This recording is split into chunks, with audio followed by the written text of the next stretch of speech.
The New York Islanders always tend to get disrespected by the national media, and now it's happened again to Mathew Barzal.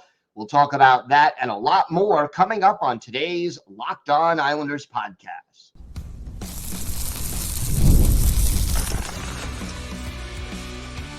Your Locked On Islanders, your daily podcast on the New York Islanders. Part of the Locked On Podcast Network, your team every day. Welcome, everybody, to the Friday edition of the Locked On Islanders podcast, part of the Locked On Podcast Network, your team every day. I want to thank everyone who makes Locked On Islanders your first listen every day. Don't forget to subscribe on YouTube or wherever you get your podcasts so you can get new episodes as soon as they drop. Today's episode is brought to you by FanDuel. Make every moment more with the NHL and NBA playoffs far in our rearview mirror. Well, there just aren't as many games as we'd like, but this summer, FanDuel is hooking up all customers with a boost or a bonus daily. That's right. There's something for everyone every day, all summer long. Visit FanDuel.com to get started.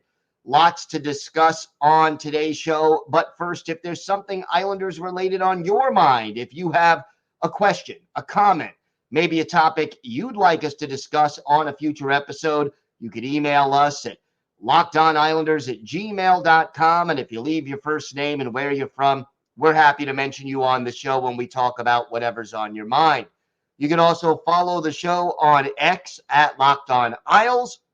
You could follow me, Gil Martin, on X at Ice Wars, NYR, VSNYI. We'll keep you up to date on all things Islanders all year long. During the offseason, that means trade rumors, hirings, firings, the draft, free agency, and more. If it's happening to the New York Islanders, we'll cover it for you here on the Locked On Islanders podcast. As I said at the top, the Islanders just often do not get a lot of respect from the national media, both in the United States and in Canada. Lots of reasons for that, but realistically, it's been an ongoing thing. I mean, even if you go back to the dynasty years, in the 80s, the Islanders, they got respect as far as how good a team they were, but media attention, the Rangers were getting more even when the Islanders were hoisting 4 straight Stanley Cups. So anytime, the national media starts talking about the New York Islanders, you kind of take it with a grain of salt, realizing that, it's probably not going to be the most positive thing that we want to hear. That being said, kind of miffed about NHL Network ranking their top 20 wings in the NHL. And, I think these guys tried to be fair. I'm not saying this was a ridiculous list. I'll go over the list. But one player who did not make the top 20 is Mathew Barzal of the New York Islanders. And, look, you want to say Mathew Barzal is not a top 5 or a top 10 guy. I'm not going to argue that. I don't think he is that level of elite. But top 20, I think you can make a solid case for Mathew Barzal to be somewhere in between 11 and 20 on this list. And, Nikita Kucherov coming in at number 1, followed by Matthew Tkachuk of the Panthers, Mikko Rantanen of the Avalanche, David Pastrnak of Boston, or Tammy Panarin of that other New York area team at Madison Square Garden, the Rangers. That's your top 5. Tough to argue with that. The second 5, Jason Robertson of Dallas, Cyril Kaprizov of Minnesota, William Nylander of Toronto, Sam Reinhart down in Florida, and Mitch Marner of Toronto. And, what are we noticing, by the way? Out of the players in the top 10, all of them made the playoffs last year, and comfortably, I might add. None of those teams, except for Minnesota, All of them made the playoffs and made it comfortably. At number 11, Zach Hyman of the Edmonton Oilers. Brady Tkachuk up in Ottawa is at 12. Steven Stamkos, now with the Nashville Predators, is 13. Philip Forsberg, also of Nashville, 14. Winnipeg's Kyle Connor is 15. Now, at 16 through 20, Jake Gensel, Clayton Keller, Gensel now with Tampa Bay, Clayton Keller with the Seattle Kraken, Brad Marchand with Boston, Alex Ovechkin at 19 with the Washington Capitals, of course, and then Travis Konechny of Philadelphia is 20th. Now, again, you're talking about Mathew Barzal, and I just have a problem with him not making the list, okay? Travis Konechny had 68 points in 76 games, okay? Nothing, to sneeze at. 33 of them were goals, and again, I think, these observers tend to prefer goals to assists, but 68 points for Konechny, 80 for Mathew Barzal. That's 12 more points. Yeah, only 23 of them were goals for Barzy. And I think that, playmakers tend to get undervalued while goal scorers tend to rank higher on these lists.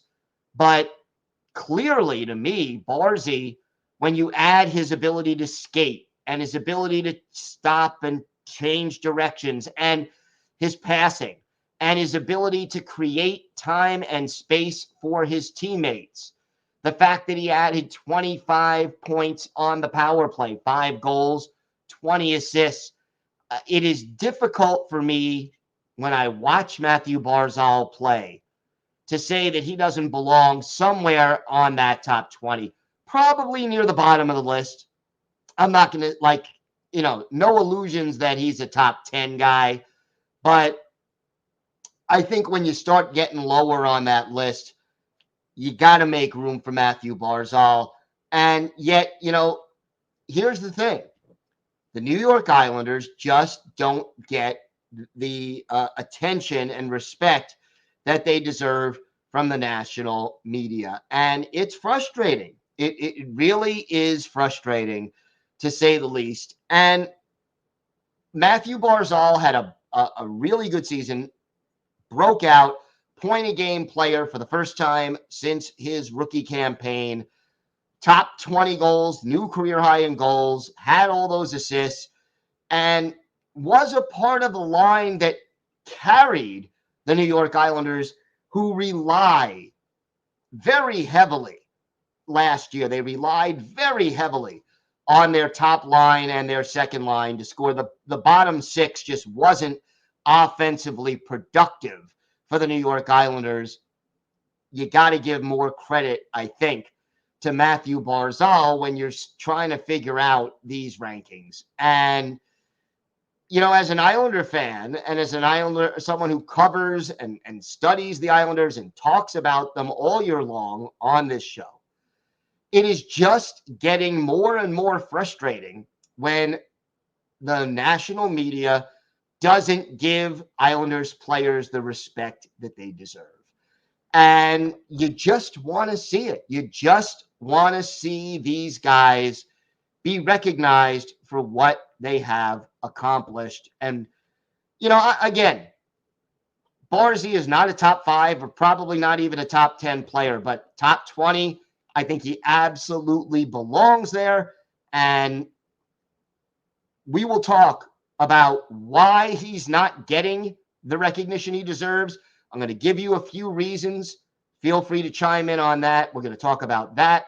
Plus, Anders Lee spoke to the media earlier this week. We'll have some key takeaways from that. All of this and more still to come on today's Locked On Islanders podcast. Today's episode is brought to you by your friends at FanDuel. I love sports. I love them so much, I never want them to stop. But with the Stanley Cup playoffs and the NBA playoffs far in a rearview mirror, there just are fewer games. Well, FanDuel lets me keep the sports going whenever I want. All I have to do is open the app and dream up bets anytime I'm in the mood. And look, baseball is in full swing right now. Met fan, Yankee fan, check out all the latest odds on FanDuel. You've got preseason football going on. You've got football futures, hockey futures, soccer, all kinds of interesting things you can bet on FanDuel. And this summer, FanDuel is hooking up all customers with a boost or a bonus daily. That's right. There's something for everyone every day, all summer long. So head over to FanDuel.com and start making the most out of your summer. FanDuel, official sports betting partner of Major League Baseball. Thank you for making Locked On Islanders your first listen of the day. For your second listen, enjoy the Locked On NHL podcast. Locked On NHL provides you with a national perspective on all things NHL each and every day with national experts and local insight on every team in the league. It's available on YouTube or wherever you get your podcasts. Part of the Locked On Podcast Network, your team every day. So why is Mathew Barzal getting the Rodney Dangerfield treatment? Okay, I mean, no respect. Couple of reasons, I think, for this. Number one, and I mentioned it, the breakthrough season. This was his first year in his career where he had a point a game, 80 points in 80 games since his rookie year. And I think that sometimes, innocently enough, it takes a little longer for the reputation to catch up with the production. And, you know, the fact that Barzal missed time the previous season, only played 58 games, the fact that he, again, had realistically 5 seasons in a row where he did not have a point a game, I think that all has something to do with why he didn't make this list. Another reason why he didn't make the list, in my mind, the Islanders, even though they play here in the New York metropolitan area, are considered a small market team. They don't get the kind of attention that from the media that the Rangers get, that the Flyers get, that the original 6 teams get: Boston, Detroit, Chicago. Any Canadian-based team, obviously, is going to get a lot of media attention. The Islanders just don't seem to get that kind of attention. And let's face it, because the Islanders have not been a dominant team on the ice in a very long time, people tend not to pay as much attention to the Islanders' accomplishments. Is it fair? No. But unfortunately, you know, it's sort of baked into the cake. When the Islanders were winning Stanley Cups, as I said, they may not have been doing commercials and they may not have been high profile in the media, but boy, the hockey media certainly knew that the team that played in Uniondale, New York was the best team in the National Hockey League. And you think of all the Hall of Famers there, they earned their respect. The fact that the Islanders haven't won a Stanley Cup championship in more than 40 years is indeed part of the problem. And they haven't been back to the Stanley Cup final in that long. And yes, while they have made 2 trips to the conference final, and then they made one in 1993 also, none of those teams were dominant teams. Those were teams that went on a magic ride come playoff time. It has been a long time since the New York Islanders have been considered an elite NHL team, a top-tier contender, and I think that has a negative impact as well. One other thing that I think certainly has impacted why Mathew Barzal is not on this list. For most of his career, Barzy has been a center. And now all of a sudden, when Bo Horvat comes and the Islanders have a glut at center, and not enough talent on the wing. So last year they shift full-time for the first time. Mathew Barzal spending a full season on the wing. And I am sure that when people were talking about, the people voting here at NHL Network, some of them probably didn't think of Mathew Barzal as being a guy who they thought of as a wing. They probably still think of him more as a center, or even if they do think of him as a wing, he's not established that way, the same way he was at center.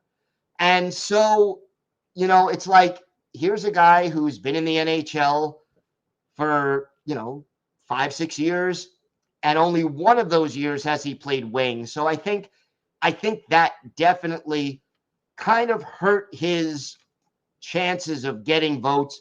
Again, another point a game season, 80 points or more. You're adding now Anthony Duclair to this mix, most likely. So you have Bo Horvat, Mathew Barzal, and Anthony Duclair. All of a sudden, I think the addition of that third legitimate top six line mate is going to help Mathew Barzal be even more productive. And again, the more seasons that you do it in a row, the more he is established as a winger rather than a center. And hopefully, if the Islanders can ever have some more team success, these are factors that will help Mathew Barzal. Barzy has made all-star teams. He is recognized, I think, universally as one of the better skaters in the league, the ability to change direction and create time and space. But again, if you go back in NHL history, there have often been, the playmaker and the goal scorer. The goal scorer gets much, much more attention. And I think that's why Travis Konechny, for example, who I think Barzal is better than at this point, Konechny scored more goals. And that is going to get more attention. Plus, Konechny also just signed an extension. I think he was in the news recently. That helped his voting totals as well, I'm sure. But realistically, the setup guy and the skater, they don't get as much limelight and respect as the goal scorer. Think about, Nicholas Backstrom and Alexander Ovechkin. Think about Adam Oates and Brett Hull. Yeah, Adam Oates, great player, belongs in the Hall of Fame. Nicholas Backstrom probably belongs in the Hall of Fame when his career is over. But they're not getting in as quickly as the goal scorers. The goal scorers get more attention. So these are at least some of the reasons why I think Mathew Barzal is not getting the recognition that I think he deserves. Where do you think Mathew Barzal ranks? Do you think he is a legitimate top 20 winger in the NHL right now? And why?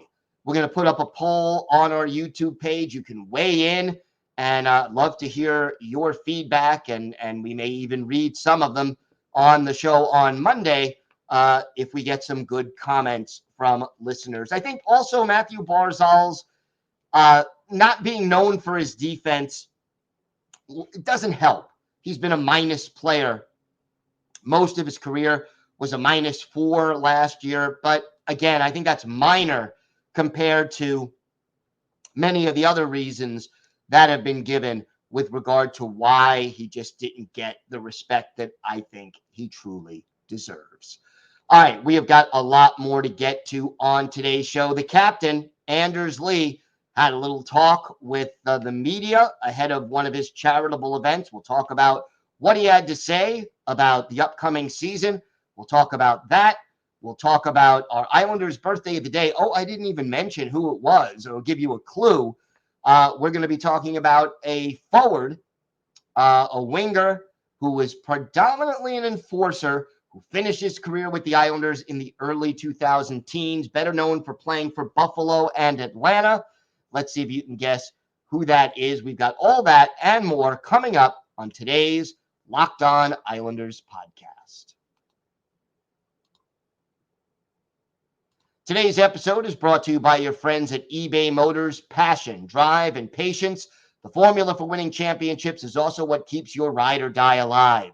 eBay Motors has everything you need to maintain your vehicle and level it up to peak performance. Superchargers, roof racks, exhaust kits, LED headlights, and more. Whether you're into speed, power, or style, eBay Motors has you covered. And with over 122 million parts for your number one ride or die, you'll always find exactly what you're looking for. And with eBay Guaranteed Fit, your part is guaranteed to fit your ride every time or your money back. Because with eBay Motors, you're burning rubber, not cash. With all the parts you need at the prices you want, it's easy to make your car the MVP and bring home huge wins. Keep your ride or die alive at ebaymotors.com. Eligible items only. Exclusions apply. eBay Guaranteed Fit only available to U.S. customers. Thank you for making Locked On Islanders your first listen today. Now go check out the Locked On NHL podcast, where the season never ends, providing national expertise with a local perspective. You can find the link to Locked On NHL in the description, so you don't need to search. It's all part of the Locked On Podcast Network, your team every day. So Anders Lee was speaking to reporters earlier this week. Always good to hear from Anders Lee, and he's doing that just before his upcoming Jam Cancer event. That's Cancer, K-A-N-C-E-R. So he was talking to the media while promoting that, and it's a great cause, and I definitely think you should check that out. And first, he addressed the likelihood that Cal Clutterbuck and Matt Martin will not be back, and he basically said, these are two guys that have been the heart and soul of our team for a very long time. Matty is obviously, and Clutter as well, but Matty's been in this organization and meant a lot to our room and the community of Long Island for a very long time. You don't get better teammates. Regardless of what happens, those are going to be spots or shoes or skates that are going to be tough to fill. He also basically spoke about the upcoming season. I'm looking forward, he said, to getting back on the island and seeing them here soon in the next few weeks. It's part of the business, unfortunately. I have no idea what's going on, again, with Matt Martin and Cal Clutterbuck. But again, I can't wait to see those guys and tell them how much I care for them. And I wish them nothing but the best, but selfishly as well, hoping for the best on our end. Then he talked a little bit about Patrick Roy and how excited he is about what lies ahead. I like the way we look, he said. I'm excited to get back and get to work on things. Obviously, Patrick coming in and, seeing us for a little bit of last season and pushing us through to the end. I think his opportunity here and ours, as well as players, to all come together at camp and put ourselves in a position to hit the ground running. We've had plenty of time off.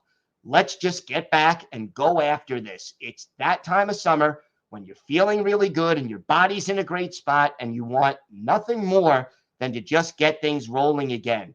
So enjoy the rest of the time here with the families, and I can't wait to get back and get going. And then Lee adds, I think we should be pushed as hard as we can. And I think this is a group that responds well to that, and one that is going to be prepared. That'll be demanded from us, from everyone on down to each player.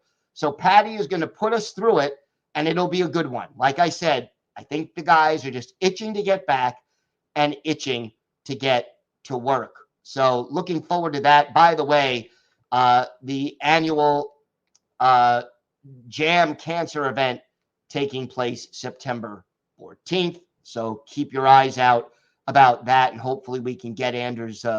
Anders Lee will talk a little bit more about that and what lies ahead for him and for the team, but a very worthwhile charity. And kudos to Anders Lee, who just won the King Clancy Award for his work in the community, a well-deserved award for the captain. And Anders Lee, class act. You can talk about his diminished production on the ice. He was still one of the better players on the team in the playoffs. Okay, that was brief, but he did play well in that series, and hopefully he can find that gear again. Lots of respect for what Anders Lee has done for this franchise, what he's done in the community, and really hoping that he can bounce back and have a better year this year. Time now for our Islanders birthday of the day.